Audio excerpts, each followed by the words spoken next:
Welcome to the MSP Corner podcast. Before we kick off our show, we would like to share what our main objective is at the MSP Corner. Our main goal is to help CEOs build profitable and self-sustainable IT service firms.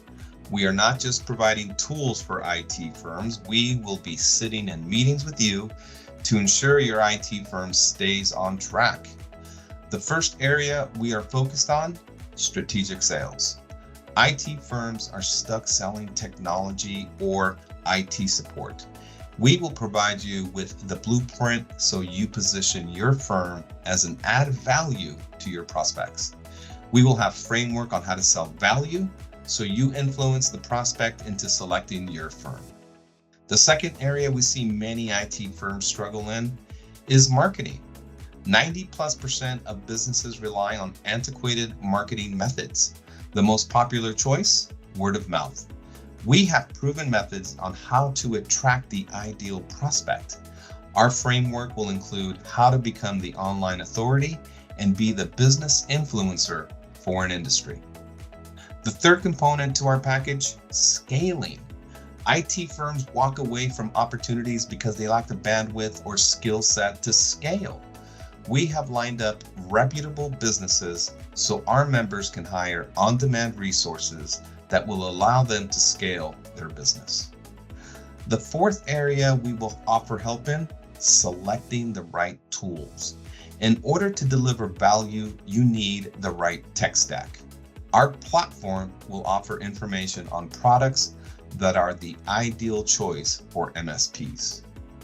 The fifth area we will offer help in is with documentation. Templates are a critical component when building an MSP. We will have contracts, proposals, SOWs, collateral, and much more in the template section. You will have every document you need to start up your managed IT service business. Thank you for tuning in. Let's go to our next podcast. Hello, everyone. Thank you for tuning in to the MSP Corner podcast. I am your host, Fernando Leon, and I'm joined by my co-host, Gregory Morawietz. And today, title of the show is Breaking Free from the Commodity Trap. So we're going to get two different inputs, because Gregory and I go over some questions that we get asked, and actually we come up with some of these questions between us. But before we get started, we always have an agenda, and on the agenda, we have the introduction, and then we'll be talking about stop competing on price, start selling value. Specialization is the ultimate differentiator. Build a brand, not just a business. Become a strategic partner, not a vendor. Deliver a client experience that sets you apart, and then a quick plug on the MSP Corner, and then closing thoughts. All right, so quick intro. As you know, most IT firms are stuck in that commodity trap. It's like a mouse trap. Can't get out. They're competing on price, and they're struggling with retention, and they're failing to differentiate. But I'm going to ask everybody, what if I told you that there's a way out? And we're going to put Gregory on the hot seat, because Gregory runs a successful MSP, and we're going to discuss how IT service firms can tear off that commodity label and start positioning themselves as industry leaders. So Gregory, welcome to the show. And let's get this going, because this is a very it's a common topic. It's a common conversation that's going on with other influencers out in the MSP world. I mean, I hear about this all the time. Pick a niche, pick a lane, right? So we're going to, first up is stop competing on price, start selling value. So this is the biggest issue, pricing. Why, in your opinion, tell me, why does so many MSPs fall into that trap of competing on price? Because you want to score deals. There's more to it than that. Come on, right? I mean, I don't yeah, know what you else want to there build a would be business, to you if you needed it other than to score deals. I mean, that's what you want to do. That's what everybody wants. Deals. but when are you going to make a decision that it's not going to be about money? Do you come to a position? Do you come to a point in your career, in your company's career, where you're like, okay, I got a great stream of monthly recurring revenue. I can start being picky. Do you think that could ever happen? It could happen, but then you could be undone by it. But yes, it could happen. So you're saying if I had no clients, what if I didn't have any clients? Would you say pick a lane? Or would Well, you if say, you don't have any clients, you're doing this as a side hustle because there's no way you can afford to pay yourself a living wage for your own, just for yourself, unless you are going out there and doing the work yourself and you still have no clients. If you then you're doing breakfast, you're not an MSP. So where are you coming from? well, there's some guys out there that are still, they've saved up enough money to live off of their savings and they're trying to start a business.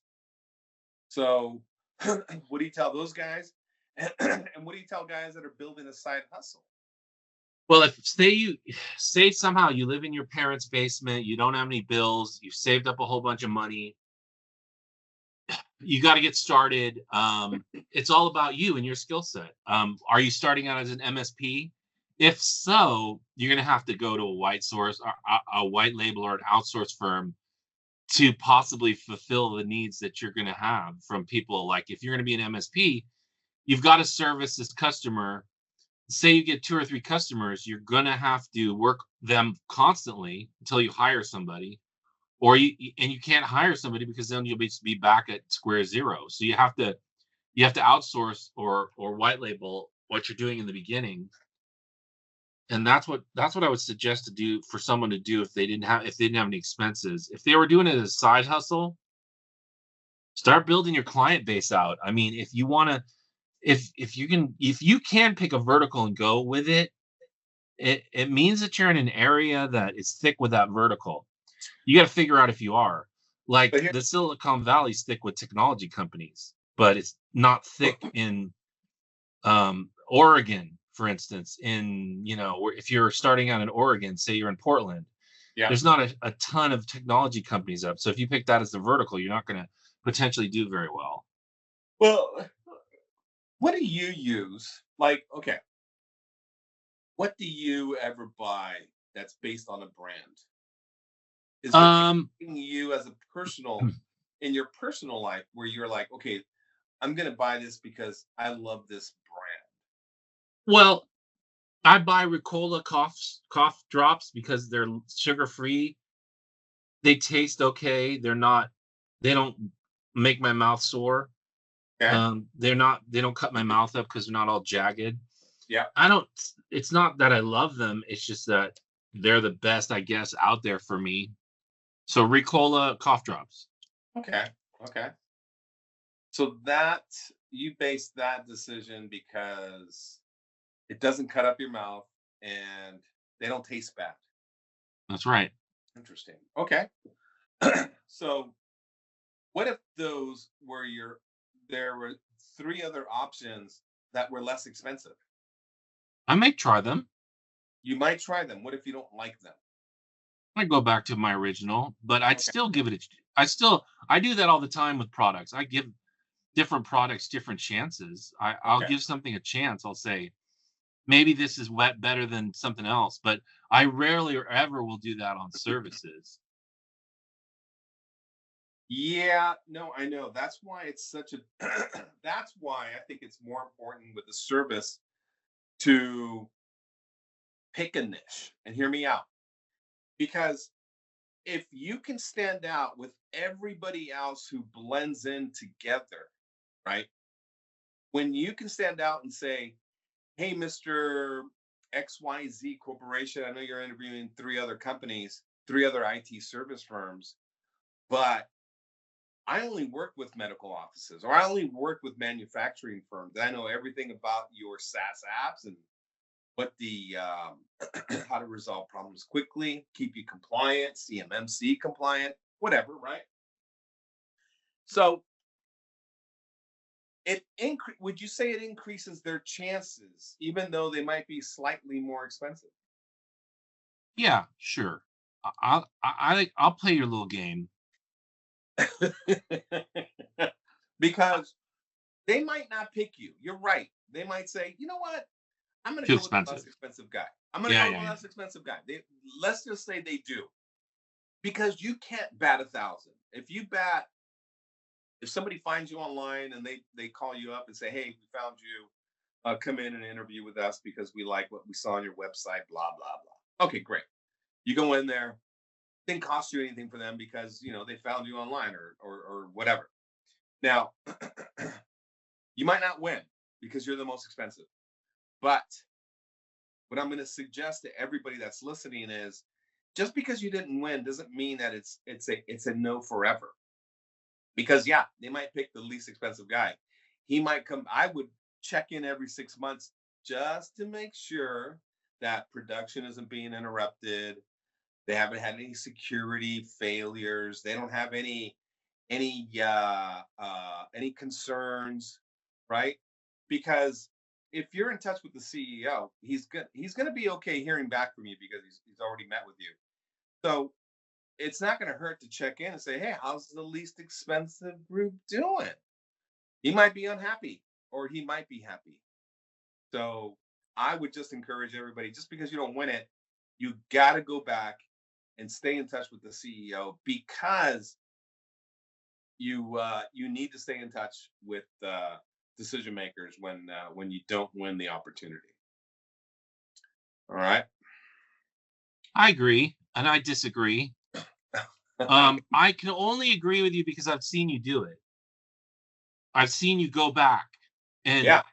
and get business out of people that are dissatisfied with the choice they made. Yeah. Yeah. And Um, I wouldn't I wouldn't do that as my full-time job, yeah. but I wouldn't discount it. I like it. It's like part of your routine is doing that.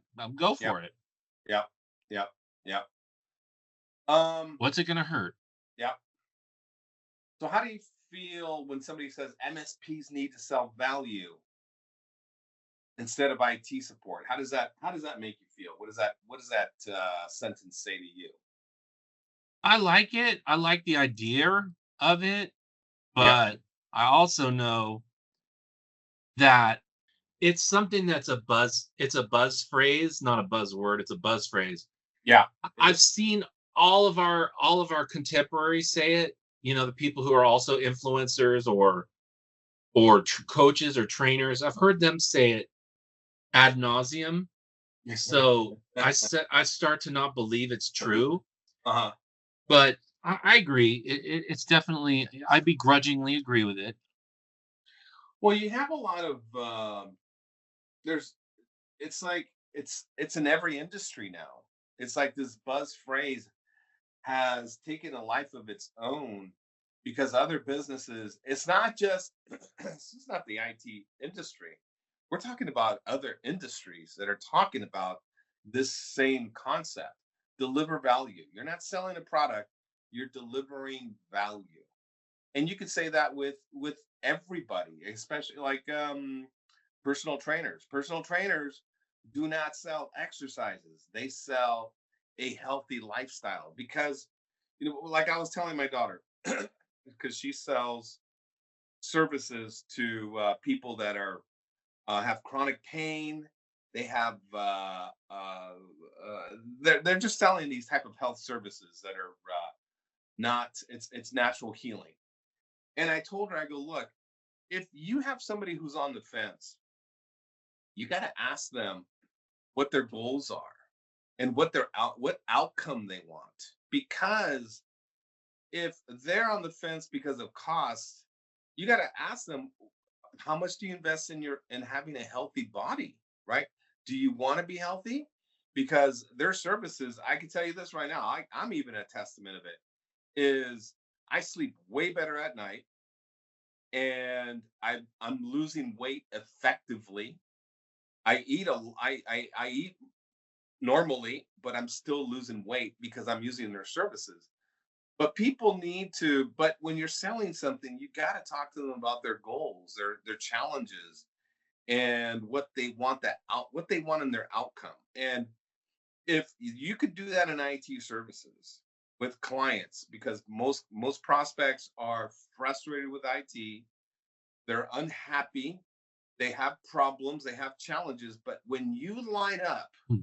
your model to their challenges, and you come up with an answer on how you're going to solve their problems, they're going to be signing up with you a lot more than they're not, because you have a process that that is is positioning you as an add value, not just some IT service group, right? You don't want to blend in with everybody else. When you start blending in with everybody else, because they're all selling the same thing. They're all selling, hey, we give excellent customer support. We've been around for 20 years, and we have great experience, and blah blah blah, right? All this stuff. They're all like clones of each other. Like, they're all clones. They're all saying the same thing. But when you go in and you give a different pitch, you're going to stand out, and you're going to sound much more credible for supporting that industry, because you just know a lot about it. You'll stand out. I'm not guaranteeing you're going to win, but you will be remembered. That's all I want to say about that. All right. Right. I'm not going to disagree with you there. No. Okay.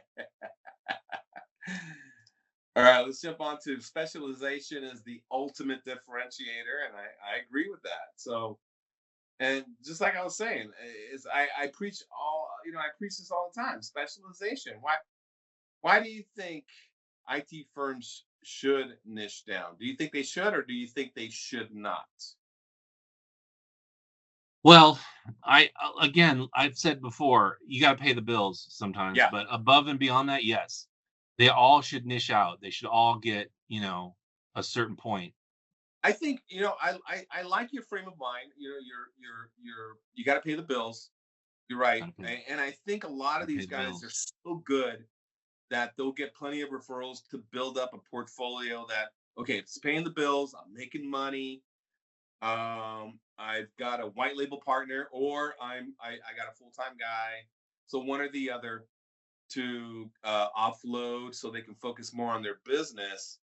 But I think that you're right. Once they get to a certain point, they got to say, all right, I'm gonna I'm gonna focus on a niche, and I'm gonna go after it in my market, so he owns it.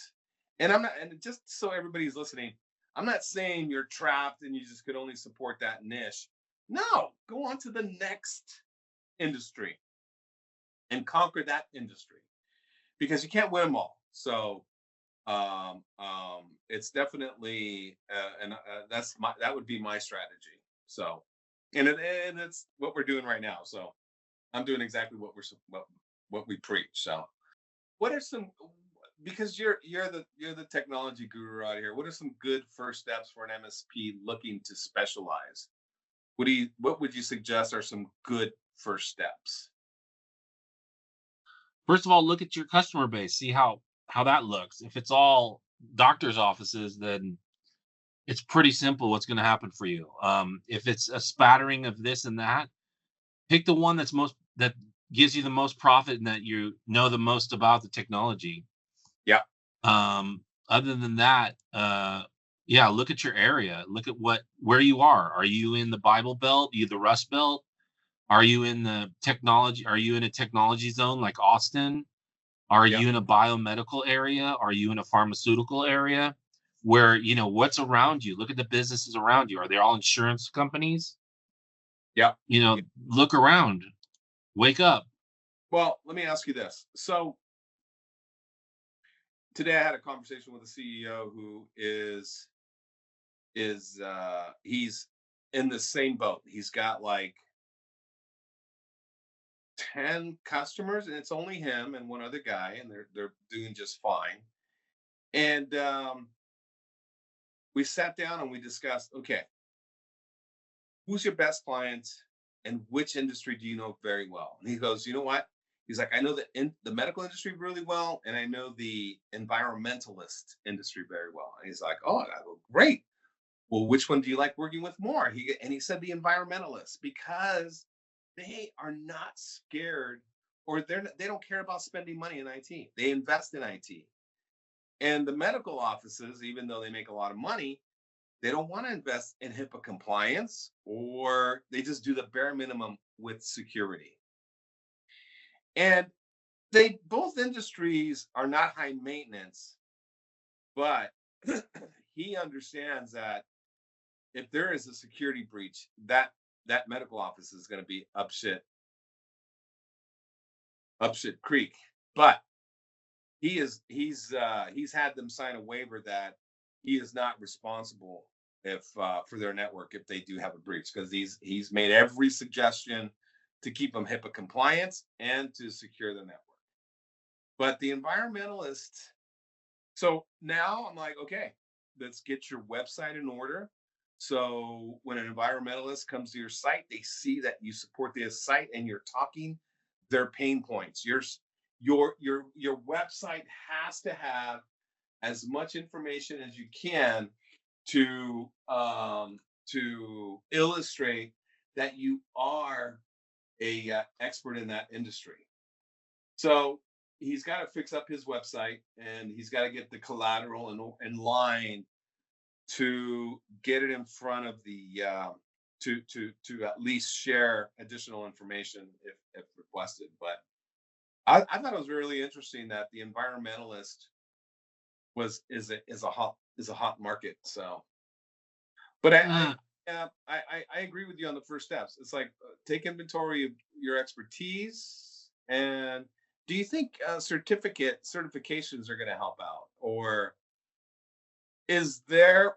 Okay, let's say the medical industry. Is there a? Let me ask you this. Let's say I tell you tomorrow, hey Greg, we're going after the medical industry. I met a SaaS provider that works with a lot of medical offices, and they want to use us to get into. They want to recommend us to get into doctors' offices because they hear a lot. They hear a lot of challenges. They hear that they have challenges. Would you recommend that you partner with SaaS providers, or do you think that's too difficult? No, partner with as many people as you can. Yeah, no, I agree. SaaS providers can get you into opportunities that you would never dream of. So it's something that they should consider, because that's a step. That's one of those steps that you go into for when you want to specialize. Get some SaaS partners that specifically target that industry. So, Absolutely. all right, let's talk about branding. Right, next topic is next on the agenda is build a brand, not just a business. So let's talk about branding, and we did talk about with your with your cough drops. But many MSPs think having a website and a logo is enough. Why is branding so much more than just that? What do you think is what else do you think is should be included with the brand?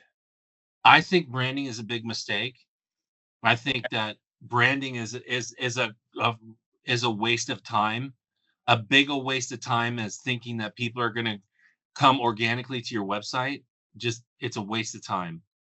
Sorry. Okay.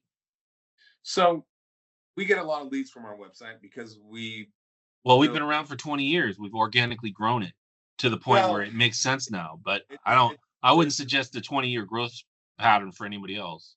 Well, it's I talked to a lot of other 20 firms that have been around for 20 years, and they discover their site's not even indexed, right? Yeah, exactly. So you get when I say branding, I'm not saying, oh, go invest all this money on your website and a logo and all this collateral. I'm talking conceptually a brand where people Like your brand with the cough drops. You're like, cough drops. You think I Robo. wouldn't spend a minute of time on branding. That's me. That's my You personal opinion. you don't think when a Not business one thinks of second. you don't want somebody to think of when they think of an expert, a thought leader in the biotech industry, you wouldn't want them to think of single point of contact? Not as a brand, no. I don't believe it. You don't believe that. I don't believe in it. It's a tough concept to swallow. I get it. I get it. Not for But me. well, when people, I mean, let's use Starbucks for a second. People used to say, "Let's go get a cup of coffee." Now they say, "Let's go get Starbucks." Right?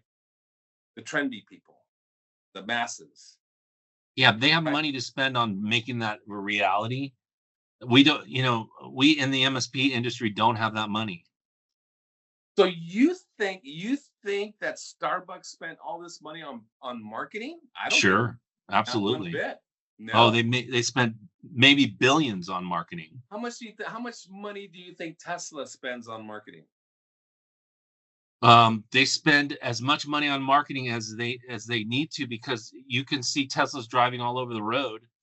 So they don't do commercials because they do brand and market identification by having their products be everywhere, driving everywhere. So you see their products all over the place. Well, it had to get out there somehow, right? They didn't do any marketing.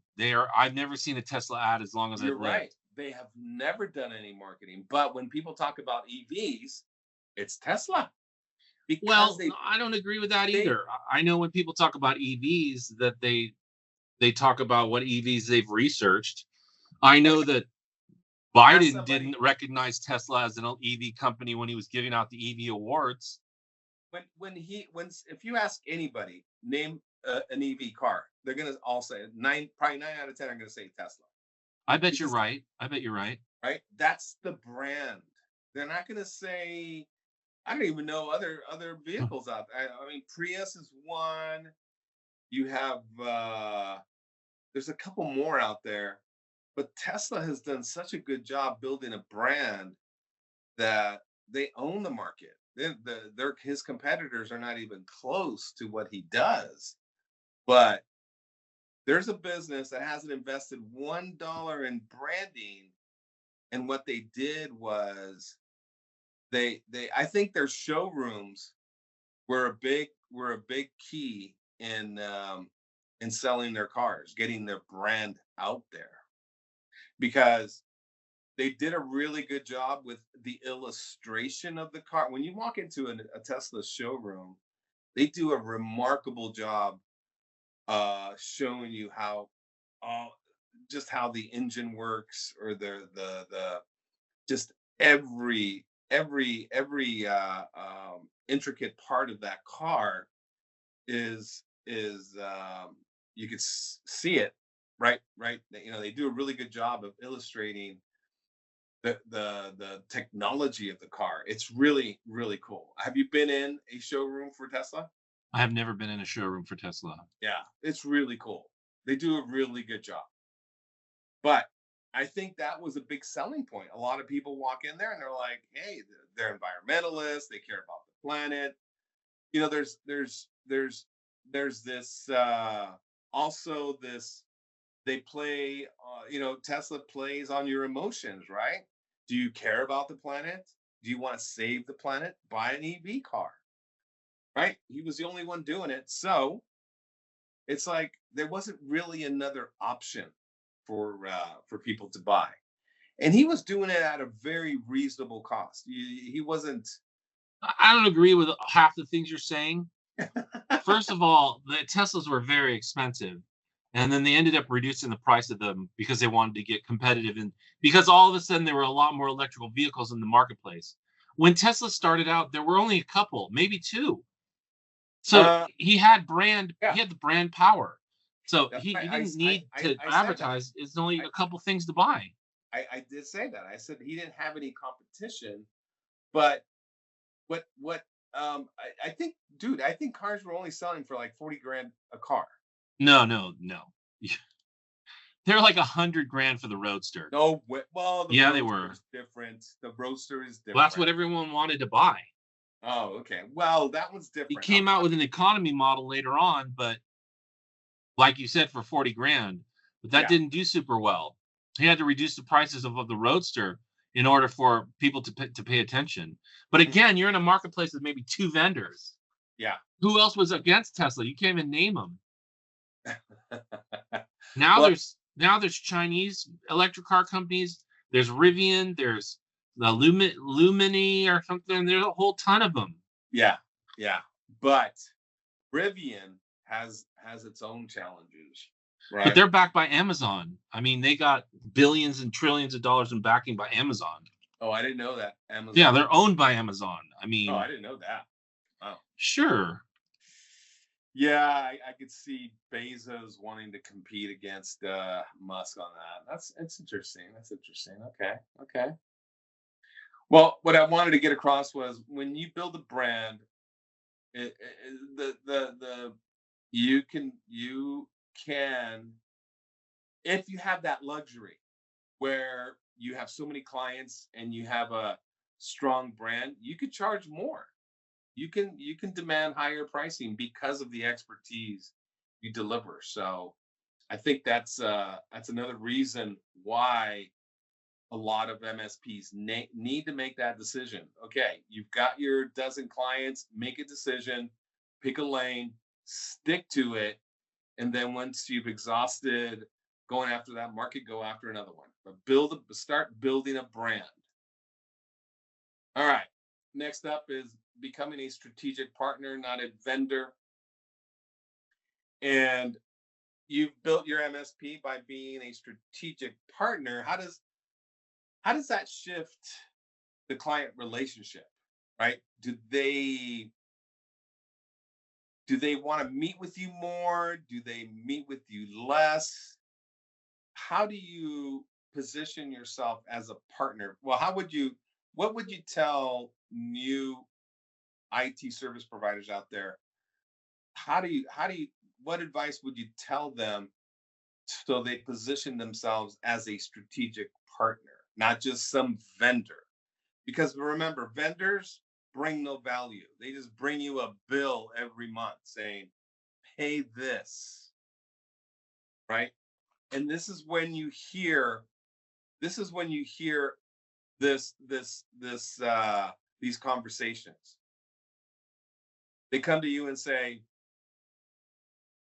nothing works. Why did we hire you?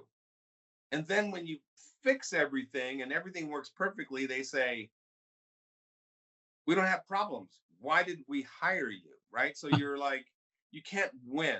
But I really feel that that's somebody who's positioned themselves as a vendor, not really a strategic partner.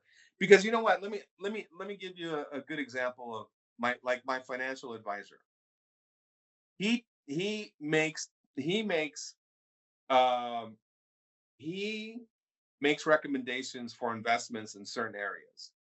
And since he has a lot of experience in the investment world, I do take his advice, but I do put him through a series of questions as to why he's going to go in that direction.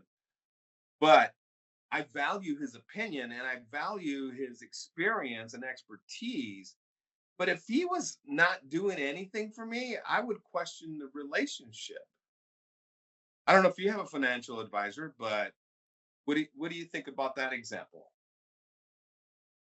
I think your financial advisor is going to be giving you advice based on you as a category of a person.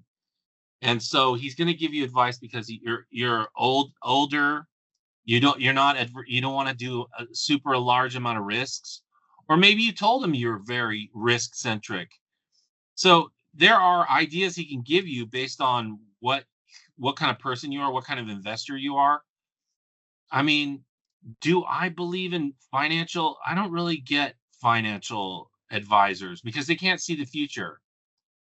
Nobody can, right? So Why? I mean, why would you take the advice of somebody who can't see into the future? Well, they see trends, They right? see trends, but that But doesn't necessarily mean. you're right. But there's they've seen the historical trends, and like, is it bad to invest in oil? Right? Is oil a bad thing to invest in? Do I make that decision? Can I make that decision and say, I'm going to get rid of him and say I'm going to put it all in oil? Is that a good move? I don't know. See, at least he has But he doesn't either. well, he could look back and say, well, Chevron has consistently uh I'll give you a good. I'll give you a good example. okay. No financial advisor ever said to go get into Bitcoin. Actually, No, they he said no. to go the opposite direction. Yeah. Do not invest in Bitcoin. But they were all wrong. Absolutely 100% mega wrong. And they continue to be wrong over the last 6 or 7 years. They're all super wrong because what they should have said, get into Bitcoin right away, early on, put all your money in it, and you'll be rich in a few days. And no one saw that coming. So therefore, you got to think to your advantage. Why, if my financial advisor didn't tell me to do that, why would I believe in them ever? You know what I The mean? Oracle of Omaha doesn't go into crypto. Come on. And he Yeah, is the nobody most goes into crypto that is a financial advisor. You're right. no, they don't. They don't. And But they I should because it was a good move. is Dogecoin a good move? Could be explodes tomorrow. I don't. I'm not a fortune teller. If I were, I might tell you yes, but I'm not. Well, I don't. I nobody don't nobody see the knew future. 10 years ago that Bitcoin was going to explode. I mean, Yeah, they that's did. They're called Bitcoin billionaires.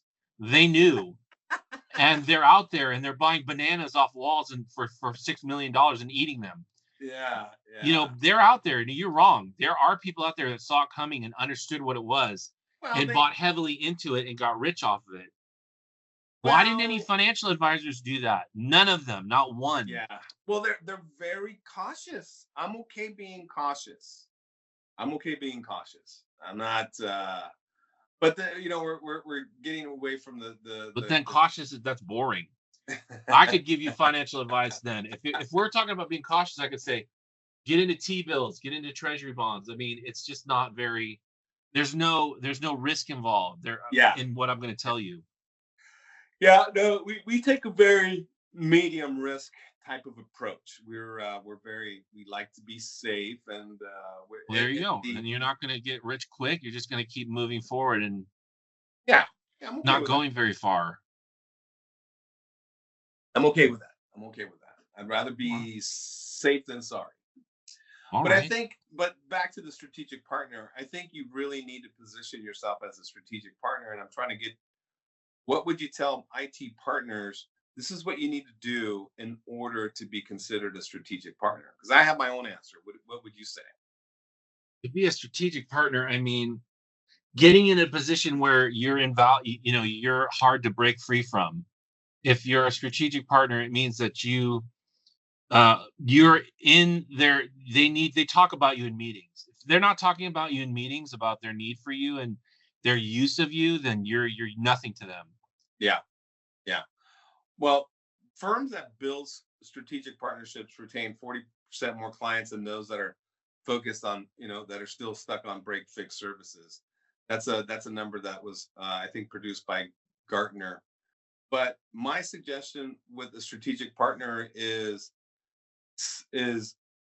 attempting to meet with the CEO every month or at least every quarter to discuss the company's goals and how you're going to line up your services so they meet their goals. Because, I'll give you an example.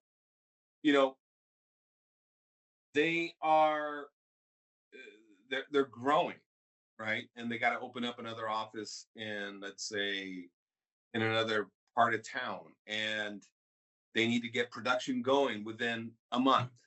Well, you need to have cabling done. You need to have Wi-Fi set up, access points. Let's not have any production killers in place, so everybody works in an efficient manner, et cetera, et cetera. So it's like you take a to-do list off his list, right? He doesn't have to go find another resource. Oh, Fernando, you could do that? Great. Yeah, let's get you in there. Let's have you manage the cabling and all the building the infrastructure out there. Let's get some switches and routers and firewalls all in place. So when we start next month, we hit the ground running, right? So you've got to be, and I agree. How do you get into meetings, Greg? Even when it's not about you, what do you tell CEOs of our clients saying, "Hey, I just want to be a fly in the wall because if I hear something, if I hear a cue, a key word, I'm going to step in and say, hey, we could do that, right? Sure. Do How do I do you? it? I don't normally do it. Okay. Well, you need to, right? You need to. I'll help you with that. I can help you with that. But I think you really need to change your frame of mind or your way of thinking is instead of being that tech support center, you got to be a consultant. You got to be a partner. You got to be the one that's there to make recommendations and suggestions so the client sees you as more than just a vendor. They see you as a strategic partner. That's important. That's really important because you become indispensable, right? Nobody wants to get rid of somebody who I don't want to get. If I keep losing 10 pounds every month because my trainer is doing a great job, he's keeping me motivated, he's got me a great plan. Oh my God, I love this guy, right? He's keeping me on track. I don't have to take my blood pressure medicine anymore. I'm doing great. This guy's making great suggestions. No way, man. You gotta be that strategic partner for your clients, or you can be easily replaced. Easily. All right. One thing that's really important is the client experience. Because let's wrap it up with this last topic. And this is going to separate the great MSPs from the average ones. Is what do you do in order for us to meet our SLAs? Because we have a lot of clients that say, "Hey, I need you to start working on this problem within 20 minutes." What do you do? What do you do on our end? Give some secrets away to ensure our techs are meeting that SLA. Is there anything special you do with the PSA tool, ticketing, workflow, account man? I don't know. You tell us. What do you?